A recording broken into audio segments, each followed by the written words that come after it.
마디세상병원 정형외과 전문의 어깨 보는 의사 박정만입니다.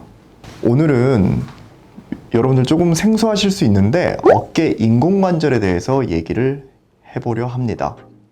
최근에 이제 어깨 인공관절을 하는 환자분들이 우리나라도 계속 늘고 있거든요. 그래서 이제 인공관절에 대한 문의도 많으시고 하셔서 오늘 인공관절에 대한 여러분들의 궁금증을 좀 해결해 드리려고 합니다. 보통 우리가 인공관절이라고 하면 무릎, 고관절 이렇게 많이들 들어보셨을 거예요. 그런데 이제 어깨에도 인공관절이 사용이 됩니다. 보통 이제 어깨 인공관절은 두 가지가 있어요. 다른 부분하고는 다릅니다. 하나는 이렇게 어깨 모양과 동일하게 모양을 만들어주는 인공관절이 있고요. 이것과 이제 반대로 해주는 역행성 인공관절이라는 표현을 씁니다. 역행성 인공관절. 원래 일반형 인공관절보다 역행성 인공관절이 훨씬 사용 범위가 넓고 결과가 좋기 때문에 역행성 인공관절을 많이 사용하고 있습니다. 첫 번째, 우리가 이제 일반형 인공관절 혹은 해부학적 인공관절이라고 말하는 거는 대부분 퇴행성 관절염이 심하다거나 혹은 류마티스 관절염 혹은 예전에 이제 골절이 됐는데 힘줄은 다 괜찮은데 골절이 도저히 뼈를 붙일 수 없어서 망가졌을 때, 관절이 망가졌을 때 대치를 하는 거죠. 그럴 때는 이제 힘줄은 그대로 사용을 하면서 뼈 구조만 인공관절로 이제 대치를 하는 그걸 이제 일반형 인공관절 혹은 해부학적 인공관절 치환술 이렇게 부릅니다. 두 번째, 역행성 인공관절 치환술은 우리가 일반적으로 회전근개 파열과 동반된 질환에는 이제 역행성 인공관절 치환술을 사용한다. 가장 흔하게 이제 사용되는 방법은 회전근개 관절병증 이렇게 부르는데요.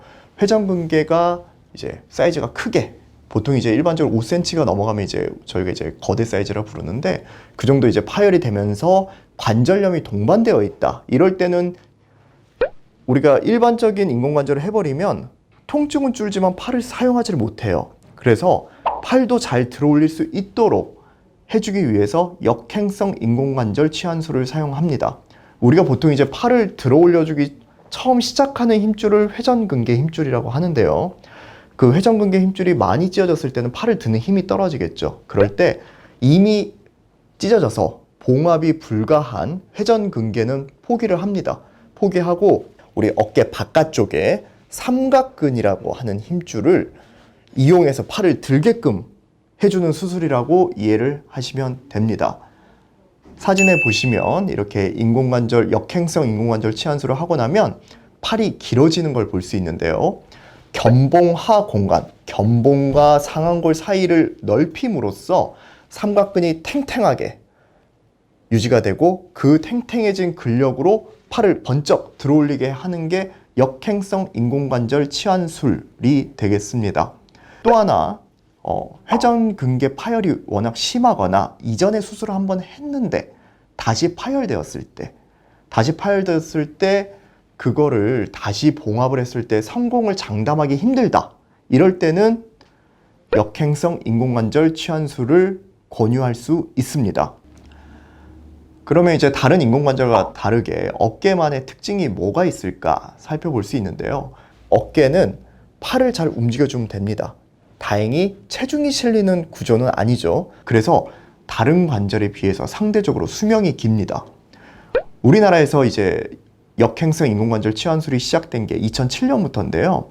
아직까지도 그때 당시 수술하셨던 분들이 잘 사용하시고 있는 분들이 꽤 많고 그때보다 의사들의 수술 설계도 발전을 했고 인공관절의 개념 자체도 많이 달라지고 기구도 많이 발달을 하면서 수명이 굉장히 깁니다. 그래서 지금 현재 최근에 나온 논문들을 보면은 인공관절 같은 경우는 이제 15년 이상 사용하고 계신 분들이 85%가 넘는다 이런 얘기도 하거든요. 그래서 일반적으로 제가 설명드릴 때 어깨에 너무 무리가 가는 자세만 안 하신다면 그리고 이제 염증이나 뭔가 이제 감염이나 골절이나 다른 합병증만 발생하지 않는다면 20년 이상 충분히 사용하신다고 안내를 드리고 있습니다. 그래도 일단 인공관절은 이제 고령의 환자분들에게 주로 사용하다 보니 65세 이상의 환자분들에게 권장된다. 그러면 어깨 인공관절 치환술의 단점은 없는지